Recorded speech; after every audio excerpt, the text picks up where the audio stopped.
Hello students, आपका स्वागत है। आज का हमारा टॉपिक है आव्यूह। तो आव्यूह को समझने के लिए हम एक एग्जांपल देखते हैं।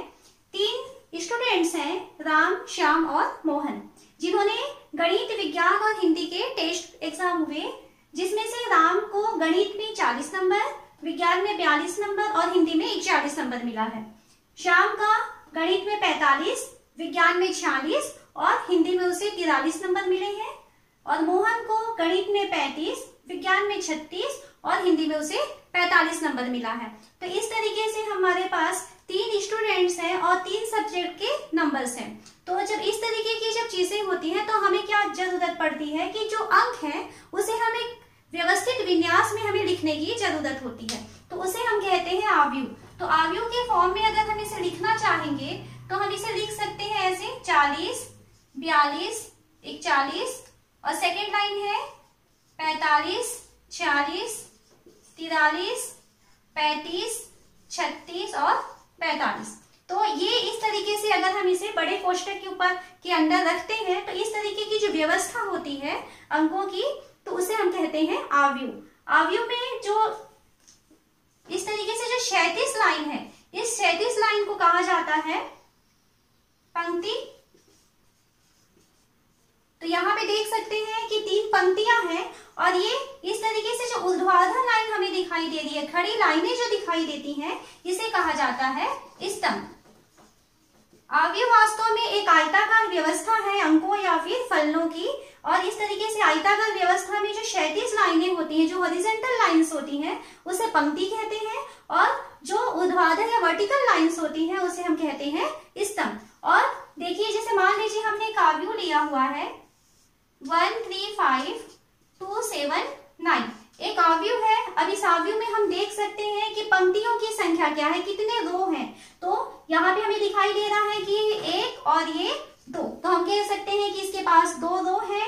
और इस आव्यूह में कितने कॉलम है, तो जो खड़ी लाइनें होती है उसे कॉलम या स्तंभ कहते हैं। तो इसके पास 3 स्तंभ हैं। तो किसी भी आव्यूह को देख करके सबसे पहले आप पंक्तियों की संख्या और स्तंभों की संख्या को जान सकते हैं। उसके बाद में आता है आव्यूह में कोटि। कोटि क्या होता है? तो कोटि का मतलब होता है किसी भी आव्यूह में पंक्ति और स्तंभों की संख्या को हम कोटि कहते हैं। जैसे इसे लिखा जाता है m क्रॉस n के फॉर्म में।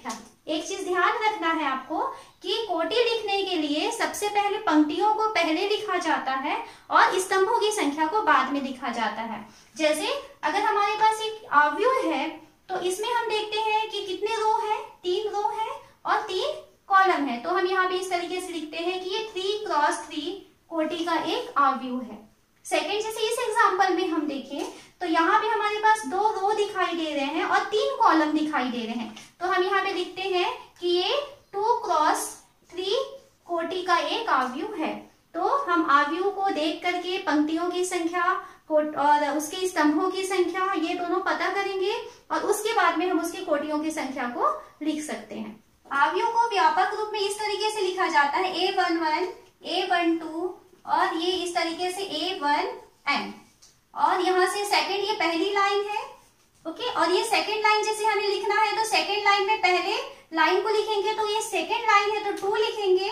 उस 2 लाइन का फर्स्ट वाला कॉलम है ना, सेकंड रो का फर्स्ट कॉलम। तो यहाँ पे जो एलिमेंट आता है उसे A21, A22 का मतलब है कि सेकंड रो का सेकंड कॉलम। और इस तरीके से हम यहाँ पहुंचते हैं A2n, तो इसका मतलब है कि सेकंड रो है और उसका n नंबर का कॉलम है। थर्ड हम जैसे लेना चाहें तो A31 third row first column, 32 third row second column और इस तरीके से A3n लिखेंगे तो इसका मतलब है कि थर्ड रो का nth कॉलम हुआ।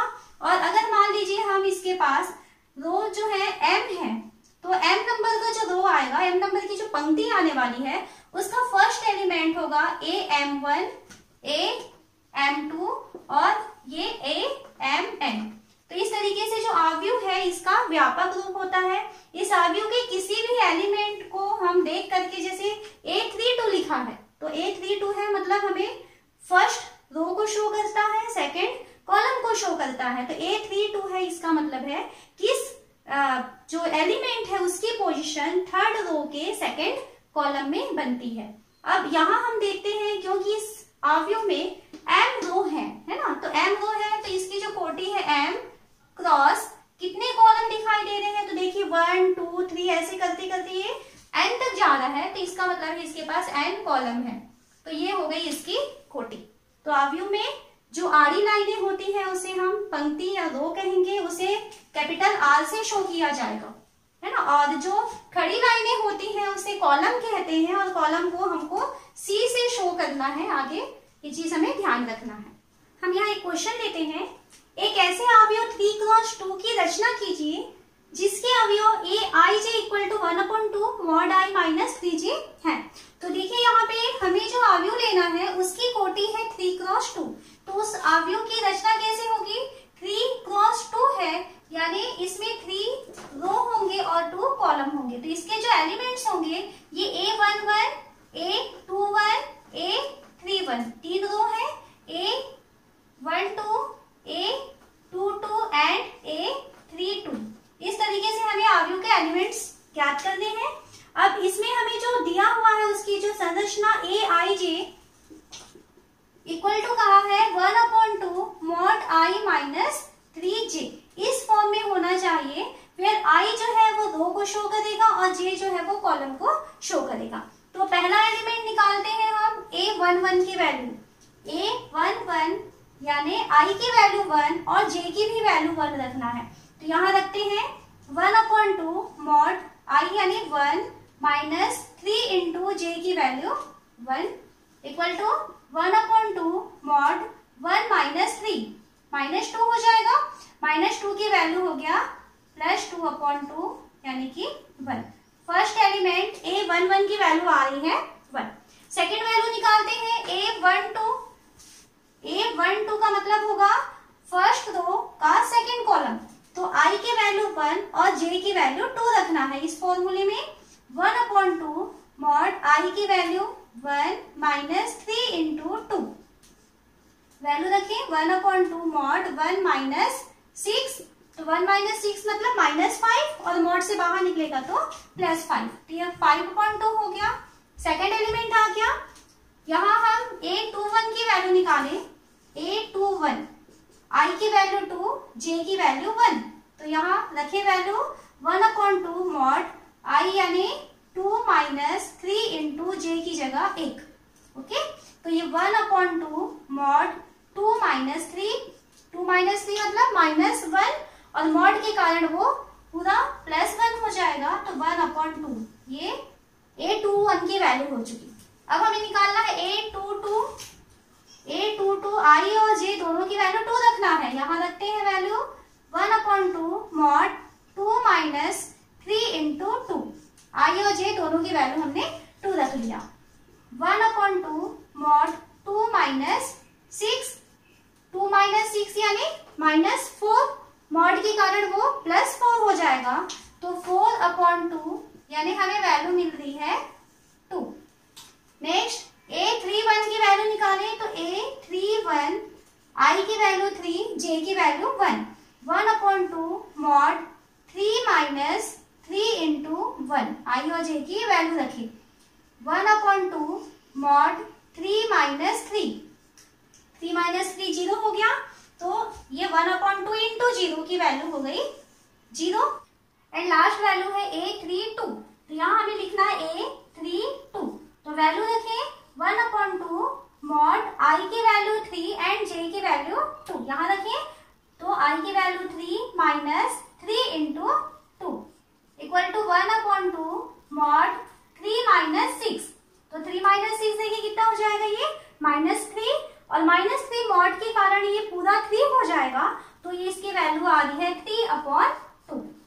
तो इस तरीके से हमको सारी वैल्यूज मिल चुकी हैं, तो हमें अवयव बनाना है, तो अवयव में यहाँ पर मान रखते जाए हम, तो यहाँ देखिए A11 की वैल्यू आ रही है 1, A12 की वैल्यू 5/2, A21 की वैल्यू 1/2, A22 की वैल्यू 2, 31 की वैल्यू 0 एंड 32 की वैल्यू 3/2। तो इस तरीके से हमको यहाँ पर 3x2 का एक अवयव प्राप्त हुआ है जिसकी संरचना हमें क्वेश्चन में दिया हुआ था aij equal to 1/2i minus 3j। तो इस तरीके से हम क्वेश्चन को सॉल्व कर सकते हैं। इसके बाद हम देखते हैं अवयवों के प्रकार। तो अवयवों में फर्स्ट प्रकार होता है क्षैतिज अवयव, जिसको हॉरिजॉन्टल मैट्रिक्स कहते हैं। क्षैतिज अवयव जैसे नाम से ही समझ में आ रहा है कि इस अवयव में आयताकार संरचना तो है, लेकिन वो आयताकार संरचना जो है वो क्षैतिज रूप में है, यानी एक आयत के फॉर्म में तो बनेगा, लेकिन वो आयत कैसा रहेगा, इस तरीके से रहेगा कि उसकी लंबाई ज्यादा होगी और चौड़ाई कम होगी। मतलब जैसे इसमें लंबाई ज्यादा है यानी कॉलम के नंबर्स ज्यादा होंगे और रो के नंबर्स यदि कम होते हैं, तो m क्रॉस n का अगर आपके पास एक मैट्रिक्स दिया हुआ है, एक एग्जांपल लेते हैं, जैसे 3 2 5 और 2 6 1, इस तरीके से एक मैट्रिक्स है। और इसकी अगर हम कोटि की बात करें तो देखिए यहाँ पे 2 रो है और 3 कॉलम है। तो अब हम इसकी संरचना देखते हैं, तो ये इसकी संरचना क्षैतिज है, यानी इस तरीके से एक आयताकार फॉर्म में है, जिसकी लंबाई ज्यादा है, यानी इसके कॉलम के नंबर्स ज्यादा हैं। तो क्षैतिज अवयव क्या होता है, ऐसा अवयव जिसमें रो की संख्या कम होती है, कॉलम की संख्या ज्यादा होती है, उसे हम क्षैतिज अवयव कहेंगे। या ऐसे कह सकते हैं, अगर ये m क्रॉस n का अवयव है तो इसमें m की वैल्यू छोटी होती है n से, यानी रो कम होंगे कॉलम्स ज्यादा होंगे, तब वो अवयव क्षैतिज अवयव कहलाएगा। सेकेंड अवयव होता है ऊर्ध्वाधर अवयव। ऊर्ध्वाधर अवयव जिसको हम वर्टिकल मैट्रिक्स कह सकते हैं। तो उसकी संरचना क्योंकि वर्टिकल कह रहा है, यानी इस तरीके से रहेगी जिसमें रो जो है वो ज्यादा होंगे और कॉलम कम होंगे। यानी अगर ये m क्रॉस n का एक मैट्रिक्स है तो इसमें m की वैल्यू यानी रो के नंबर्स ज्यादा होंगे, तो m is greater than n, इस फॉर्म में यदि आता है तब हम कहेंगे कि वो ऊर्ध्वाधर अवयव है। एक एग्जांपल लेते हैं, मान लीजिए इस तरीके से 1 2 5 3 6 9 एक अवयव है। कितने रो दिखाई दे रहे हैं यहाँ पे 3 और कितने कॉलम दिख रहे हैं 2, तो 3 क्रॉस 2 का एक अवयव प्राप्त हुआ हमें। अब हम इसमें देख रहे हैं कि इसकी जो संरचना है इस तरीके से ऊर्ध्वाधर संरचना है, यानी खड़ी हुई संरचना है, जिसमें रो के नंबर्स ज्यादा हैं और कॉलम के नंबर्स कम हैं, तो ये इसे कहते हैं ऊर्ध्वाधर अवयव। थर्ड होता है स्तंभ अवयव। स्तंभ अवयव, स्तंभ यानी जैसे हम जानते हैं स्तंभ यानी होता है खंबा, है ना। तो ऐसा अवयव जो खंबे जैसा होता है, यानी जिसमें एक ही कॉलम होगा लेकिन इसके रोस ज्यादा हो सकते हैं। जैसे मान लीजिए हम एक अवयव लेते हैं 1 3 5। अब इस 1 3 5 में हम देखते हैं कि एक ही कॉलम है, लेकिन कितने रो दिखाई दे रहे हैं हमको 3 रो दिखाई दे रहे हैं, यानी हम कहेंगे इसकी कोटि 3 क्रॉस 1 है।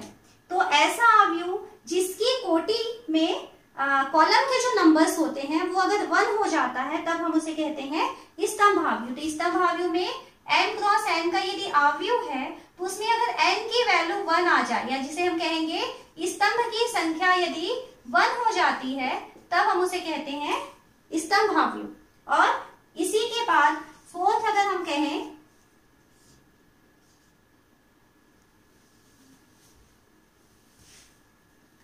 पंक्ति अवयव।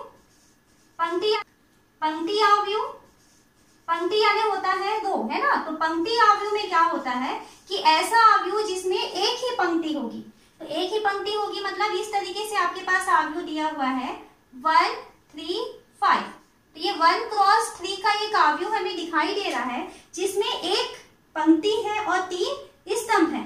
तो पंक्ति अवयव में पंक्तियों की संख्या 1 होती है। ऐसा अवयव जिसमें एक पंक्ति रहेगी उसे हम पंक्ति अवयव कहते हैं। ऐसा अवयव जिसमें एक स्तंभ रहेगा इस तरीके से उसे हम स्तंभ अवयव कहेंगे। क्षैतिज अवयव यानी जिसमें पंक्तियों की संख्या कम होगी और स्तंभों की संख्या ज्यादा रहेगी। ऊर्ध्वाधर अवयव में स्तंभ कम रहेंगे और पंक्तियां ज्यादा रहेंगी। तो ये चीजें हमें इनके नाम से ही हमको याद रहना है। फिफ्थ टाइप होता है वर्ग अवयव।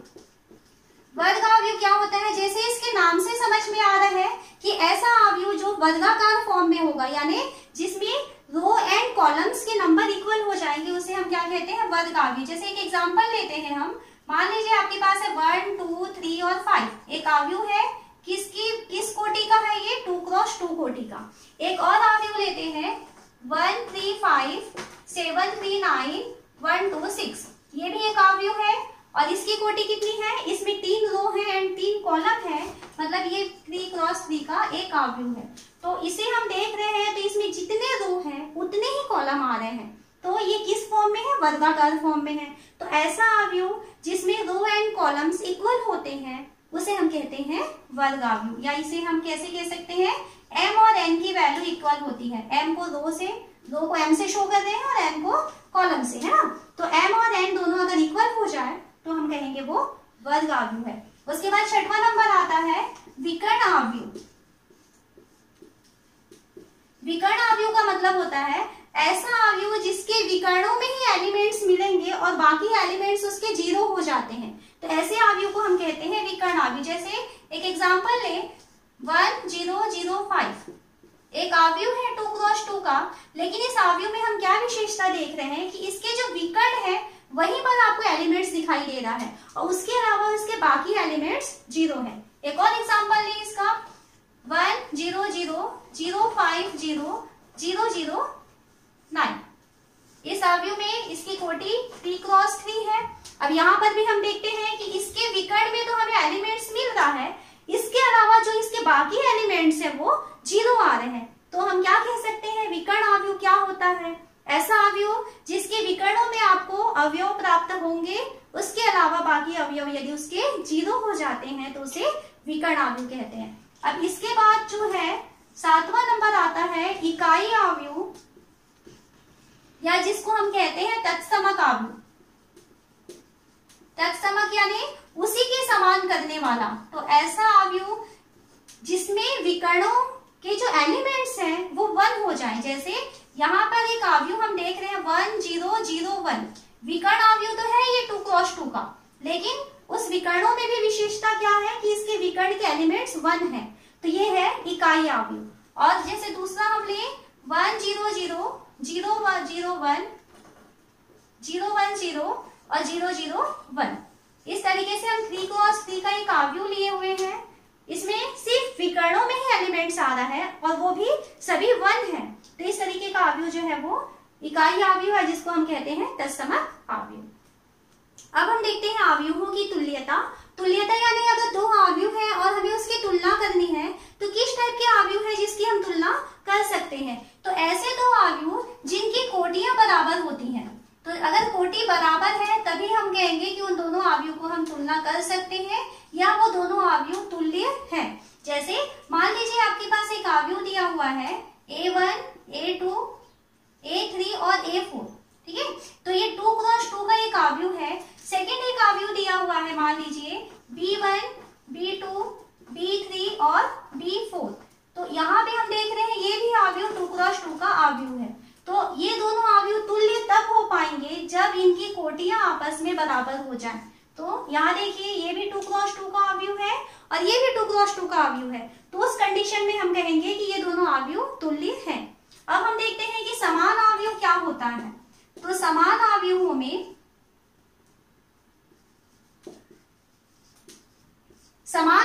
क्या होता है कि अगर मान लीजिए 2 अवयव हैं और दोनों अवयव तुल्य तो हैं और साथ ही साथ उसके संगत एलिमेंट्स भी अगर इक्वल हो जाते हैं, तब उस कंडीशन में हम कहेंगे कि वो दोनों समान अवयव है। एक एग्जांपल देखें, मान लीजिए यहाँ पर एक अवयव है 1 2 3 2 3 5, एक अवयव है, और सेकेंड अवयव है 1 2 3 2 3 5, ये 2 क्रॉस 3 का अवयव हुआ और ये भी 2 क्रॉस 3 का अवयव हुआ। तो अब हम देख रहे हैं दोनों अवयवों के संगत अवयव, जैसे 1 इसका भी संगत अवयव 1 है, यहाँ पे फर्स्ट रो का सेकेंड एलिमेंट्स 2, फर्स्ट रो का सेकेंड एलिमेंट्स 2, तो यहाँ इन दोनों अवयवों की जब हम तुलना करें तो क्या देख रहे हैं कि इसके सभी संगत अवयव भी आपस में समान है, तब हम इस कंडीशन में कहेंगे कि ये दोनों अवयव बराबर है या समान अवयव है। तो हम अभी कुछ क्वेश्चन करते हैं जिससे आपको ये अच्छे से समझ में आ जाएगा। यहाँ एक क्वेश्चन दिया हुआ है, एक अवयव है x + y + z, x + z, y + z, तो यहाँ हम देख रहे हैं कि 3 रो है और एक ही कॉलम है, यानी 3 क्रॉस 1 का एक अवयव है और ये इक्वल है यानी समान है। 9 5 7 ये भी एक अवयव है, लेकिन इसमें भी 3 रो है और एक कॉलम है, यानी कि ये भी 3 क्रॉस 1 का एक अवयव है।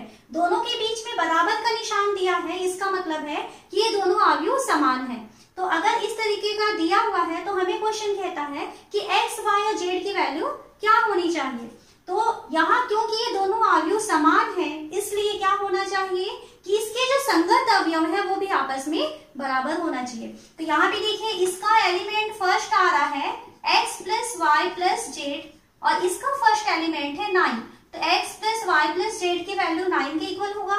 सेकेंड एलिमेंट है x प्लस जेड, तो यहाँ x प्लस जेड का संगत एलिमेंट हमें मिल रहा है 5, तो इसकी वैल्यू हो जाएगी 5। और थर्ड एलिमेंट है y प्लस जेड, तो y प्लस जेड का संगत एलिमेंट हमको मिल रहा है 7। तो हमें यहाँ पे 3 इक्वेशंस मिल रहे हैं। अब इसे हम सॉल्व करके x, y और z की वैल्यू को फाइंड कर सकते हैं ना। तो कैसे सॉल्व करना है देखिए, फर्स्ट में तो आपके तीनों वेरिएबल्स हैं, तो इसको आप एक इक्वेशन इसको रखिए, ये सेकंड है और ये थर्ड है। हम यहाँ से काम करें कि सेकंड और थर्ड को हम जोड़ दें। तो हम क्या कर रहे हैं, सेकंड और थर्ड इक्वेशन को आपस में जोड़ने पर क्या हो जाएगा, ये x plus y plus 2z equal to 5 और 7 जुड़ करके हो जाएगा 12।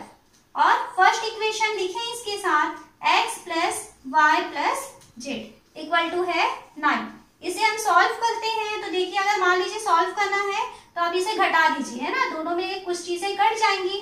तो घटाने पर माइनस माइनस और ये सबके साइन चेंज हो गए, ये कैंसिल हो गया, y से माइनस वाई कैंसिल हो गया, 2z माइनस जेड मीन्स हमारे पास बचा है z इक्वल टू 12 माइनस 9 यानी कि 3। z की वैल्यू हमें मिल चुकी है। अब वैल्यू निकालनी है हमें x और y की। तो ऐसे इक्वेशन लेंगे जिसके पास x और y होगा।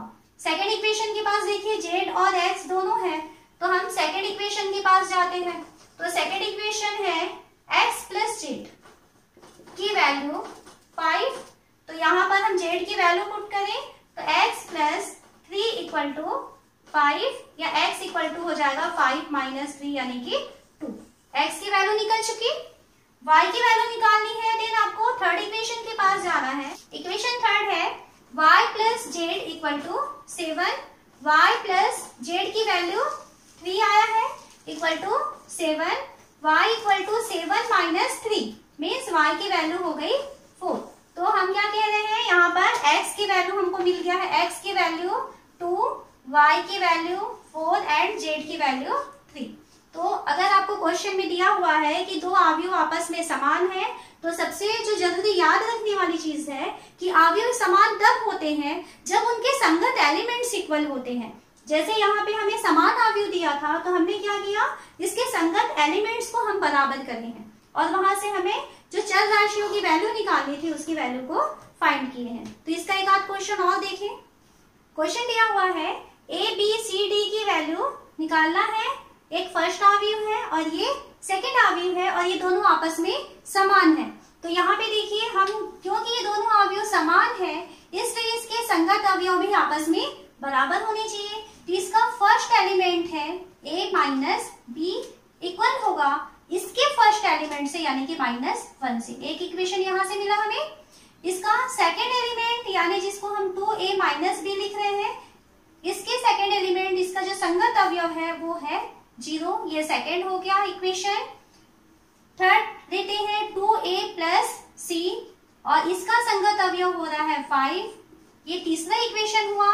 और फोर्थ 3c प्लस डी, इसका संगत एलिमेंट है 13।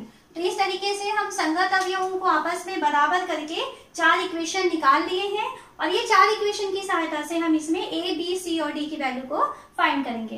तो यहाँ हम देखते हैं कि हम कैसे कर सकते हैं। जैसे हम सेकेंड इक्वेशन के पास जाए तो सेकेंड इक्वेशन में 2a माइनस बी की वैल्यू 0 दिया है। तो यहाँ से अगर हम सॉल्व करना चाहें तो 2a की वैल्यू हो जा रहा है b के बराबर। एक चीज मिल गया। अब इस 2a और b में हमको रिलेशन मिल चुका है। एक ऐसा एलिमेंट ढूंढते हैं जिसमें सिर्फ a और b रहेगा।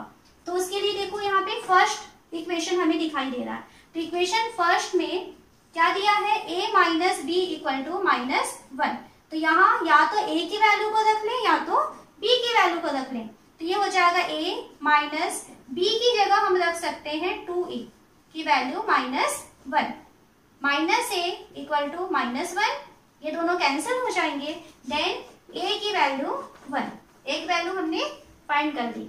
अब a की वैल्यू 1 है और हम क्या जानते हैं कि b की वैल्यू 2a के इक्वल है, तो यहाँ से हम b की वैल्यू निकाल सकते हैं। b की वैल्यू 2a मतलब 2 into 1, देन b की वैल्यू हमें मिल चुका है 2।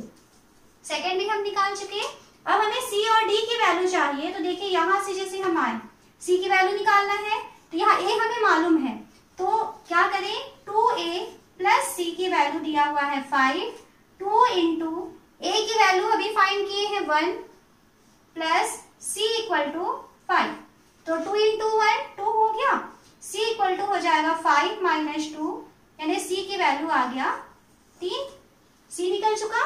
अब d की वैल्यू निकालना है, तो ऐसा इक्वेशन जिसके पास d है, यहाँ पे फोर्थ इक्वेशन के पास d दिखाई दे रहा है, तो फोर्थ इक्वेशन में जाएं, तो फोर्थ इक्वेशन से 3c plus d equal to हमें दिख रहा है 13। इक्वेशन 4 में वैल्यू रखें 3 इंटू c की value 3 plus d equal to 13, तो 3 3 9, हमें सिर्फ d की वैल्यू चाहिए, तो ये 9 को पक्षांतर कर दे तो 13 में से 9 माइनस हो जाएगा, तो यहाँ से हमें पता चल रहा है कि d की वैल्यू 4 के बराबर है। तो यहाँ पे देखिए अगर अवयव समान है तो याद रखने वाली बात क्या है, दो अवयव समान तब होते हैं जब दोनों के संगत अवयव आपस में बराबर हो जाए। तो इस तरीके से हम यहाँ पे इस क्वेश्चन में जो चर राशियां थी a, b, c और d, इसकी वैल्यू को फाइंड कर पाए।